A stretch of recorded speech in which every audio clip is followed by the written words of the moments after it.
रीट 2021 की level second की top पर रही सुरभि पारिक कल तक खुश थी लेकिन आज दुखी है।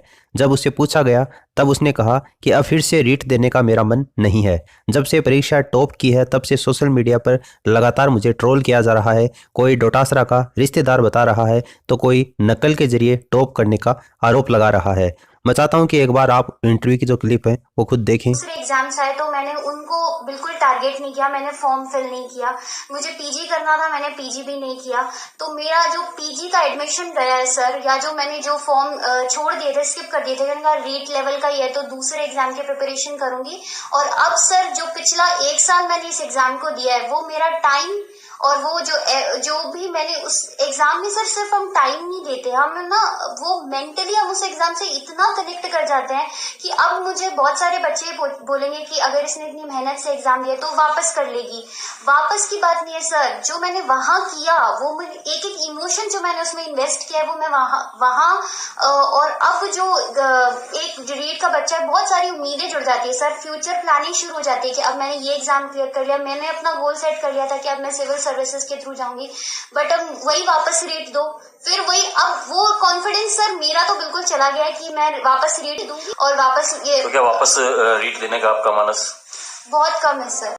इसके अलावा सुरभि पारिक ने कहा है कि इस परीक्षा की सीबीआई जांच तो अब बिल्कुल होनी चाहिए की गई है, जो कि इनजस्टिस हम जैसे बच्चों के साथ में, तो कम से कम इसकी एक डीप इंक्वायरी होनी चाहिए, सीबीआई इंक्वायरी तो अब श्योरिटी से होनी चाहिए ताकि जो कल्प्रिट है उनको तो पकड़ा जाए हर बच्चे के साथ। सर आप इतना जो आप देखोगे कई बच्चे मेंटली इतना डिप्रेस्ड हो चुके हैं ना।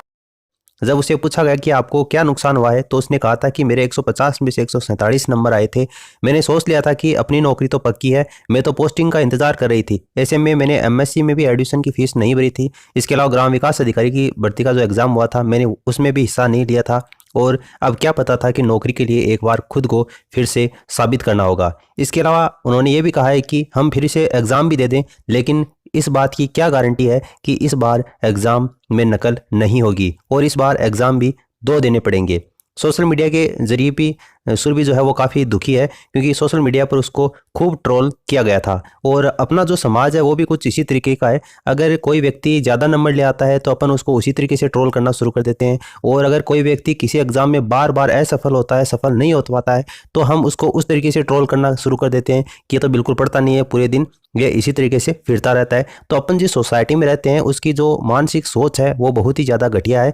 हमको लोगों को समझाना होगा, अपने परिवार में जो भी मेंबर है कम से कम हम उसको तो समझाएं कि किसी भी एक पर्टिकुलर अभ्यर्थी को इस तरीके से टारगेट करना ये गलत बात है क्योंकि उस अभ्यर्थी की जो मानसिक तनाव है वो किस दौर से गुजर रहा होता है ये उसी को पता है। क्योंकि एक तो पढ़ाई का प्रेशर इतना ज़्यादा हो जाता है और उसके बाद में उन लोगों के ताने सुनना, तो वो दोहरी मानसिकता के कारण फिर व्यक्ति एक अवसाद में चला जाता है। तो इस बात क्या मैं बिल्कुल समर्थन करता हूँ सुरभि का। मुझे नहीं पता कि इसने नकल की है या क्या किया है, कुछ भी, ये इसका एक अलग मैटर है।